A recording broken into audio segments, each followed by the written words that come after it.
What's up, guys? Coach Kirk here from the Spot Athletics, bringing you another weekly episode of our Chalk Talk series. So a couple weeks back, some coaches from the Spot, coaches from across the country had a Facebook conversation about training speed for athletes. Now, when we talk about speed for athletes, we're not talking about top-end speed. We're talking about first step, so initial step from zero into an acceleration phase. All right. Most team sports take place in span of about 10 yards. So we're not ever going to hit our top end speed, so that's not the topic for today. The topic's all about accelerating and generating that acceleration through that 10 yards. Disclaimer, this video is not for athletes who don't know how to run. All right? If you have younger athletes or newer athletes who need to work on running, like actually learning how to run, knee up, putting force in the ground, not going side to side with their feet, arms right here, this isn't for them. All right?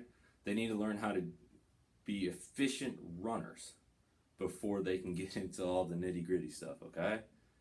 All right? That's going to be more beneficial to them to actually learn how to run than it is for them to do a lot of the strength aspects that we're going to talk about today, okay? So, with that said, disclaimer now in there. Let's get into it, okay? So, everyone's favorite equation for talking about speed development is Newton's second law. Change of momentum, force equals mass times acceleration. Force equals mass times acceleration. Everyone knows it, and they quote it a lot, all right? However, when you look at first step, this is 0 at the beginning, which means this is 0. All right? I can't train something if it's not there. All right? And first step. All right? We're trying to generate that acceleration. All right? So the best way to do that, in my opinion, a lot of this is going to be my opinion on how I think training for speed for athletes is going to beneficiate them. For first step, I need to rearrange this equation, okay? So now, force equals mass. Force over mass equals acceleration. All right? So, mass, how much kids weigh? All right? Force, this is a measure of absolute strength. All right? How much force they put into the ground is dictated by how strong they are. All right? So, force is a measure of absolute strength. So, in order to figure out how much I'm accelerating in my first step, I need to know what my kid weighs, how much force they're putting into the ground. Okay?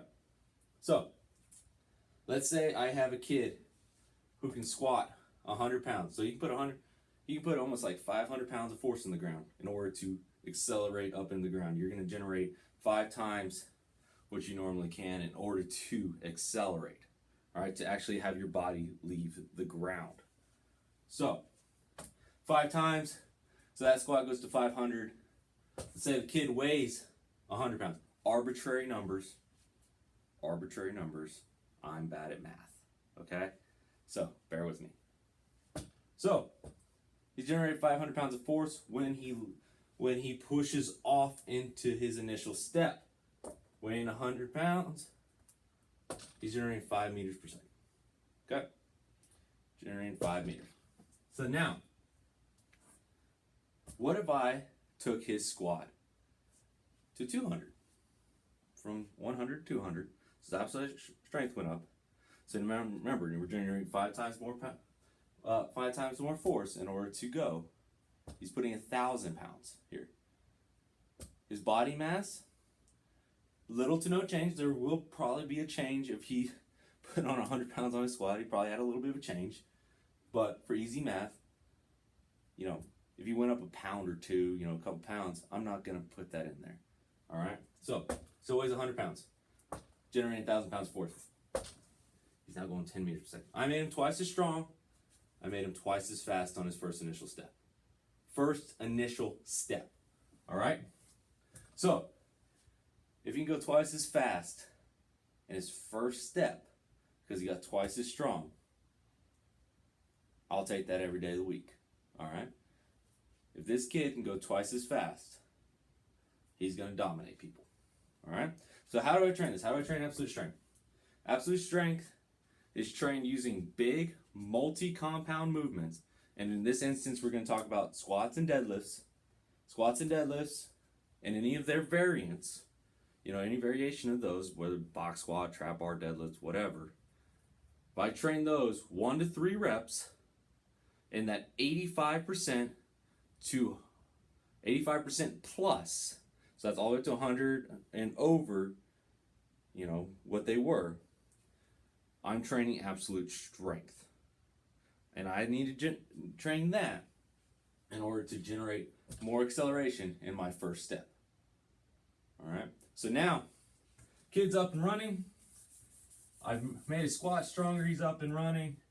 Now, in order to keep accelerating faster, and also to prevent injury from overstride, because if you're stronger, your gait cycle is going to be longer.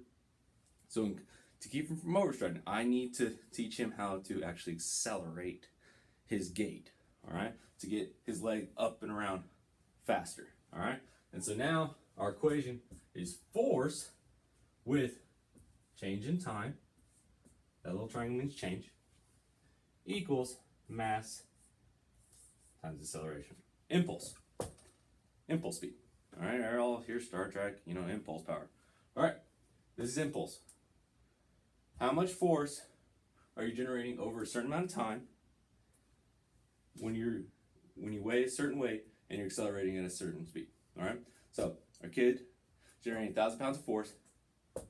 He's accelerating at 10 meters per second, weighing 100 pounds. How often does his foot contact the ground? All right. That's important, because if his foot contacts the ground more often, he's generating that 1,000 pounds more often. So if I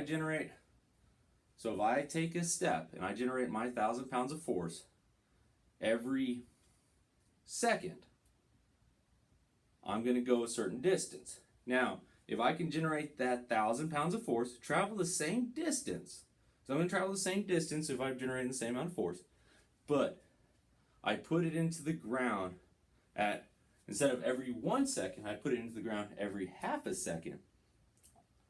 I'm going to go a lot further, because I'm going the same amount of distance, because I'm generating that same amount of force. So my absolute strength is still there. But now I've gotten to where I can generate that absolute strength at a faster pace. I'm going to travel a lot farther each step. All right? So that's going to greatly increase my acceleration once I've already going. So how do I train that? How do I train to where I generate my steps more often? Simple. We all know about explosive strength. This is the one everyone talks about when they train speed. You want to do power movements.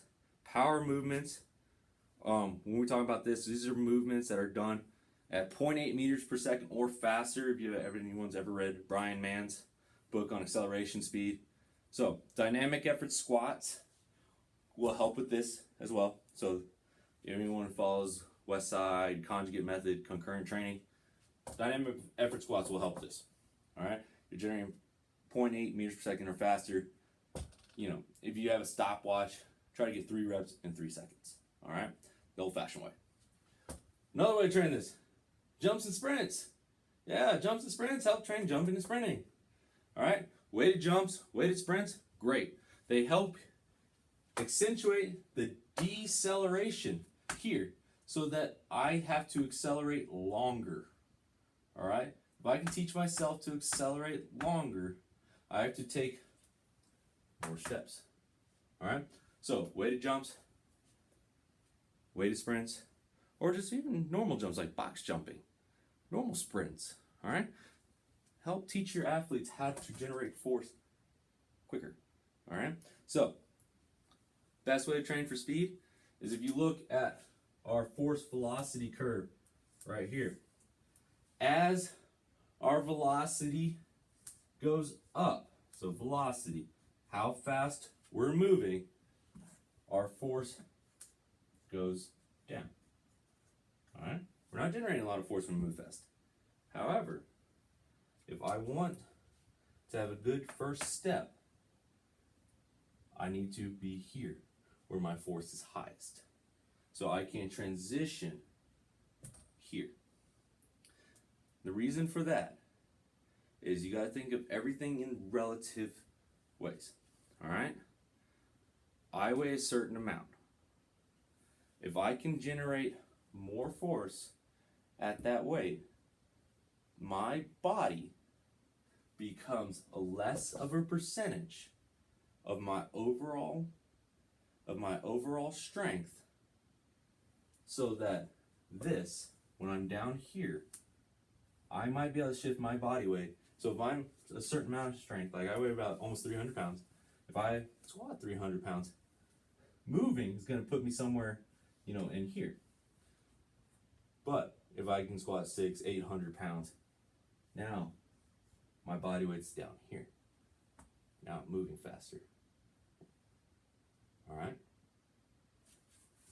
So, quick and dirty overview on how you need both absolute strength and accelerative strength in order to train for your athletes in their overall best manner. Do not discount one over the other. They're both necessary for maximal potential accelerated speeds in sports.